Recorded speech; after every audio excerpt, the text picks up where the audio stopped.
জীবিত ভোটার যেন মৃত হয়ে না যায়, মাঠ কর্মকর্তাদের ইসি। ক্ষমতা আঁকড়ে রাখতে জুলাই অভ্যুত্থানে নৃশংসতা চালানো হয়েছিল বলছে জাতিসংঘ।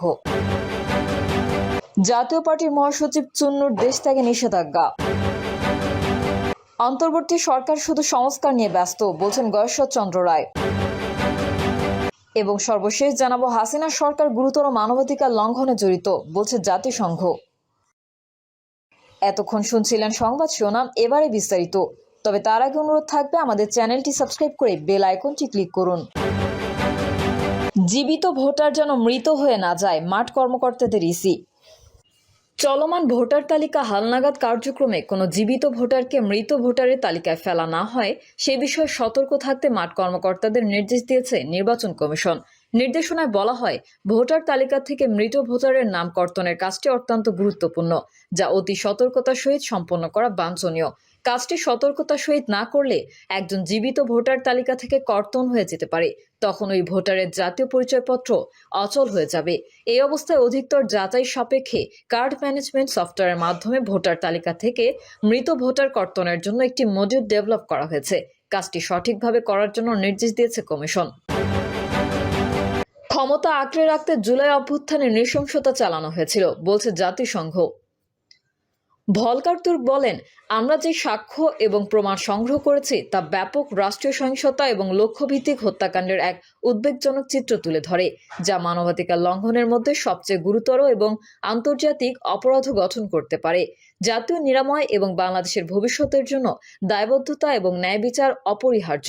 ক্ষমতা আঁকড়ে রাখতে সাবেক সরকার জুলাই গণঅভ্যুত্থানে নৃশংসতা চালিয়েছিল বলে মন্তব্য করেছেন জাতিসংঘের মানবাধিকার বিষয়ক হাইকমিশনার ভলকার তুর্ক। তিনি বলেন, এই নৃশংস প্রক্রিয়া ছিল সাবেক সরকারের একটি পরিকল্পিত এবং সমন্বিত কৌশল, যা জনতার বিরোধিতার মুখে ক্ষমতা আঁকড়ে রাখতে চেয়েছিল।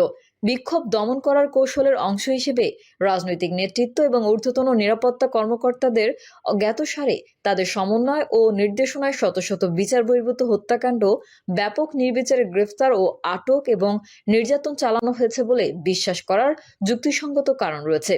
প্রতিবেদনে বলা হয়েছে, অন্তর্বর্তী সরকারের প্রধান উপদেষ্টা মোহাম্মদ ইউনূসের অনুরোধে জাতিসংঘের মানবাধিকার কার্যালয় সেপ্টেম্বর মাসে একটি দল প্রেরণ করে, যার মধ্যে মানবাধিকার অনুসন্ধানকারী, একজন ফরেনসিক চিকিৎসক এবং একজন অস্ত্র বিশেষজ্ঞ অন্তর্ভুক্ত ছিলেন, যাতে মরণঘাতী ঘটনাগুলোর বিষয়ে একটি স্বাধীন ও নিরপেক্ষ তথ্য অনুসন্ধান পরিচালনা করা হয়। হাইকমিশনার বলেন, বাংলাদেশের জন্য এগিয়ে যাওয়া সর্বোত্তম পথ হলো একটি বিস্তারিত প্রক্রিয়ার মাধ্যমে এই সময়ে সংগঠিত ভয়াবহ অন্যায়গুলোর সত্য উন্মোচন, নিরাময় এবং জবাবদিহিতার মুখোমুখি হওয়া এবং গুরুতর মানবাধিকার লঙ্ঘনের ধারাবাহিকতার প্রতিকার করা এবং এর পুনরাবৃত্তি যাতে আর কখনো না ঘটতে পারে তা নিশ্চিত করা। জাতীয় পার্টির মহাসচিব চুন্নুর দেশ ত্যাগে নিষেধাজ্ঞা। জাতীয় পার্টির মহাসচিব ও সাবেক প্রতিমন্ত্রী মোহাম্মদ মুজিবুল হক চুন্নু ও তার স্ত্রী রোকসানা কাদেরের দেশ ত্যাগে নিষেধাজ্ঞা দেওয়া হয়েছে। আজ বুধবার ঢাকার মহানগর দায়রা জজ ও সিনিয়র বিশেষ জজ আদালতের বিচারক মোহাম্মদ জাকির হোসেন নিষেধাজ্ঞায় এই নির্দেশ দেন। দুর্নীতি দমন কমিশনের আবেদনের পরিপ্রেক্ষিতে এই নিষেধাজ্ঞা দেওয়া হয় বলে আদালত সূত্রে জানা গেছে। আবেদনে বলা হয়, কিশোরগঞ্জ ৩ আসনের সাবেক সংসদ সদস্য মুজিবুল হক এবং এর এপিএস আওয়ামী লীগের যুব ও ক্রীড়া বিষয়ক কেন্দ্রীয় উপকমিটির সদস্য আমিরুল ইসলাম বাবলুর বিরুদ্ধে চাঁদাবাজি, টেন্ডার বাণিজ্য, জমি দখল, বিভিন্ন অনিয়ম ও দুর্নীতির মাধ্যমে টিআর, কাবিঘা সহ বিভিন্ন সরকারি উন্নয়ন প্রকল্প থেকে অর্থ আত্মসাৎ করে বিদেশে পাচার সহ নিজ নামে এবং পরিবারের সদস্যদের নামে জ্ঞাত আয় বহির্ভূত সম্পদ অর্জনের অভিযোগের অনুসন্ধান চলছে। অনুসন্ধানের বিষয়টি রাষ্ট্রের স্বার্থে মানি লন্ডারিং প্রতিরোধে অতীব গুরুত্বপূর্ণ। আবেদনে আরও বলা হয়েছে, অনুসন্ধানকালে গোপন সূত্রে জানা গেছে, মুজিবুল হক চুন্নু ও তার স্ত্রী রোকসানা কাদের বিদেশে পালিয়ে যাওয়ার চেষ্টা করছেন। তারা বিদেশে গেলে অনুসন্ধান কার্যক্রম দীর্ঘায়িত বা ব্যাহত হওয়ার সম্ভাবনা রয়েছে। এই অবস্থায় তাদের দেশ ত্যাগে নিষেধাজ্ঞা প্রয়োজন। অন্তর্বর্তী সরকার শুধু সংস্কার নিয়ে ব্যস্ত বলছেন গয়েশ্বরচন্দ্র রায়। বিএনপির জাতীয় স্থায়ী কমিটির সদস্য বাবু গয়েশ্বরচন্দ্র রায় বলেছেন, অন্তর্বর্তী সরকার শুধু সংস্কার নিয়ে ব্যস্ত। সরকার শুধু সংস্কারের কথাই বলে, তবে তাদের প্রধান কাজ হচ্ছে নির্বাচন দেয়া, যা তারা করছে না। বাবু গয়েশ্বরচন্দ্র রায় বলেন, বর্তমান সরকারের দায়িত্ব ছিল নিত্য প্রয়োজনীয় দ্রব্যের মূল্য নিয়ন্ত্রণ করা, তবে তাদের কাছ থেকে কোনো কার্যকর পদক্ষেপ আমরা দেখতে পাচ্ছি না। দেশের আইনশৃঙ্খলা পরিস্থিতিও ভঙ্গুর। তাদের কাছ থেকে জনগণের দাবি পূরণ করার কোনো রোডম্যাপ পাওয়া যায়নি। গয়েশ্বরচন্দ্র রায় আরো বলেন, গণতন্ত্রের প্রশ্নে আমাদের নেত্রী খালেদা জিয়া কখনো আপোষ করেননি। তিনি শুধু বিএনপির নেতা নন, তিনি 18 কোটি মানুষের নেত্রী। যদি সুষ্ঠু নির্বাচন হয়, বিএনপি ক্ষমতায় আসবে। আমরা সুষ্ঠু, অবাধ ও নিরপেক্ষ নির্বাচনের দাবি জানাচ্ছি, একতরফা নির্বাচন নয়। তিনি দ্রব্যমূল্য বৃদ্ধির প্রসঙ্গে বলেন, বর্তমান দ্রব্যমূল্য অত্যন্ত উচ্চ, কিন্তু যারা উৎপাদন করছে তারা ন্যায্য মূল্য পাচ্ছে না। বাজার ব্যবস্থার সিন্ডিকেট এখনো বিদ্যমান, যার বিরুদ্ধে কোনো কার্যকর পদক্ষেপ সরকার গ্রহণ করছে না। এছাড়া তিনি ফ্যাসিবাদী সরকারের বিরুদ্ধে আন্দোলন জোরদারের কথা উল্লেখ করে বলেন, ফ্যাসিবাদের পতন ঘটাতে এক দফার আন্দোলন চলবে এবং সরকার যদি নিরপেক্ষ না থাকে তাহলে জনগণের ভোটের অধিকার প্রতিষ্ঠা হবে।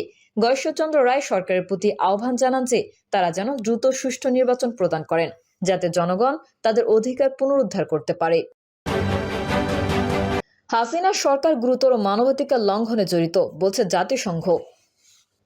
গত বছর ছাত্র জনতা আন্দোলন চলাকালে ধারাবাহিকভাবে গুরুতর মানবাধিকার লঙ্ঘনে জড়িত ছিল শেখ হাসিনা নেতৃত্বাধীন আওয়ামী লীগ সরকার। অভ্যুত্থানে মানবাধিকার লঙ্ঘনের বিষয়ে জাতিসংঘের ফ্যাক্ট ফাইন্ডিং মিশনের এক প্রতিবেদনে এই তথ্য উঠে এসেছে।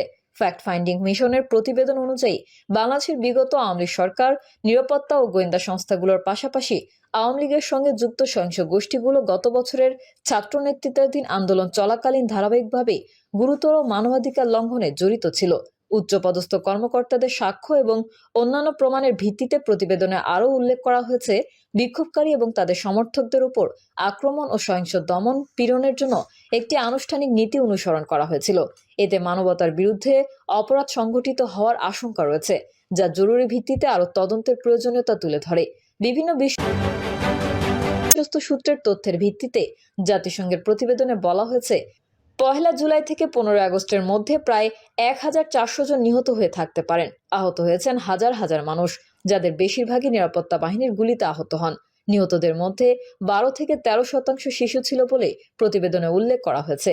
বাংলাদেশ পুলিশ জানায়, ওই সহিংসতায় তাদের 44 জন কর্মকর্তা প্রাণ হারান। প্রতিবেদনে বলা হয়েছে, বিক্ষোভের সূত্রপাত হয়েছিল উচ্চ আদালতের সরকারি চাকরিতে কোটা ব্যবস্থা পুনর্বহালের সিদ্ধান্তকে কেন্দ্র করে। তবে এর মূল কারণ ছিল আরো গভীর ধ্বংসাত্মক দুর্নীতিগ্রস্ত রাজনীতি ও শাসন ব্যবস্থার ফলে সৃষ্টি হওয়া অর্থনৈতিক বৈষম্য। ক্ষমতা ধরে রাখতে আওয়ামী লীগ সরকার এই বিক্ষোভ দমন করতে ধারাবাহিকভাবে আরো সহিংস পন্থা অবলম্বন করেছিল। গণবিরোধিতার মুখে ক্ষমতা ধরে রাখার জন্য সাবেক সরকার সচেতনভাবে পরিকল্পিত ও সমন্বিত কৌশল হিসেবে এই নৃশংস দমন নীতি গ্রহণ করেছিল, বলেন জাতিসংঘের মানবাধিকার প্রধান ভলকার তুর্ক। তিনি আরো বলেন, বিক্ষোভ দমন কৌশলের অংশ হিসেবে শত শত বিচার বহির্ভূত হত্যা, ব্যাপকভাবে নির্বিচার গ্রেফতার ও আটক এবং নির্যাতন সংঘটিত হয়েছে।